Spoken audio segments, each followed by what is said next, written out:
Hello, আসসালামু আলাইকুম। আমি হেনা রান্নাঘর চ্যানেল থেকে আমি হেনা বলছি। তো আজকে আমি আপনাদেরকে মসুর ডালের তেল দিয়ে এই চচ্চড়ি করা দেখাবো। আমার আজকের রেসিপিতে মসুর ডালের সরিষার তেল দিয়ে রান্না করব রেসিপি। তো প্রথমে আমি হাঁড়িতে তেল ঢেলে দিয়েছি এবং শুকনো মরিচ দিয়ে একটু শুকনো মরিচটাকে টেলে নিয়েছি। ভালো লাগে আমার গ্রানটা। তো প্রথমে পেঁয়াজ রসুন এবং শুকনো মরিচ দিয়ে একটু নেড়ে চেড়ে নিচ্ছি যাতে পেঁয়াজটা ভালো মতন সেদ্ধ হয়। এখন আমি হলুদ এক এক করে একটু মশলা দিয়ে দেব। হলুদ মরিচ দিয়ে দেব, লবণ স্বাদ মতন লবণ দিয়ে দেব, আদা রসুন বাটা একটু দেব, বেশি দেব না, যেহেতু বেশি পরিমাণে দিলে মসুর ডাল গন্ধ আসতে পারে। তো স্বাদ মতন দিয়ে একটু নাড়াচাড়া করব।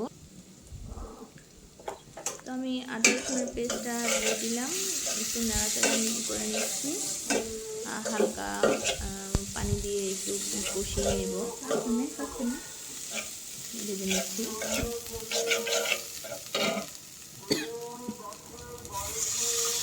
একটু পানি দিয়ে নিলাম যাতে ভালো কষানো হয়। পানি দিয়ে একটু নেড়ে চেড়ে ঢাকা দিয়ে ঢেকে দিব। কিছুক্ষণ পর আমি ঢাকাটা উঠিয়ে নিচ্ছি যাতে দেখা যায় কি অবস্থা আছে।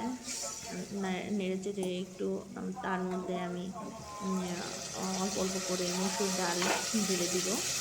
যেহেতু মসুর ডাল চচ্চড়ি করব, বেশ কিছু সময় আমার প্রয়োজন হবে না। তো আমার এই রেসিপিটা যদি আপনাদের ভালো লেগে থাকে প্লিজ সাবস্ক্রাইব করবেন, লাইক কমেন্ট শেয়ার করবেন। তো আজকে আমি মসুর ডালের চচ্চড়ি করছি। আমার আজকের মেনুতে থাকছে মসুর ডালের চচ্চড়ি। আমার মা এইভাবে রান্না করতো, আমাদেরকে খাওয়াতো, আমার খুব ভালো লাগে। তো আপনারাও এভাবে রান্না করে খাবেন, খেয়ে দেখবেন ভালো লাগবে আপনাদেরও। তা আমি পরিমাণ মতন পানি দিচ্ছি। আমার বেশি পানি দিতে হবে না, অল্প করে পানি দিবেন আন্দাজ করে। তো ডেকে দিচ্ছি সিদ্ধ হওয়ার জন্য।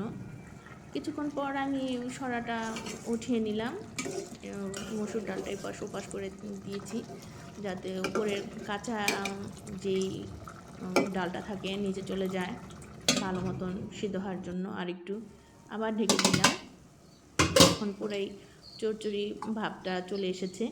তার উপর আমি কাঁচামরিচ একটু একটু করে ছড়িয়ে দিব এবং ধনেপাতা দিয়ে দিব, একটু একটু করে ধনেপাতা দিয়ে দিব। গ্রানটা আসবে, ভালো লাগে আমার।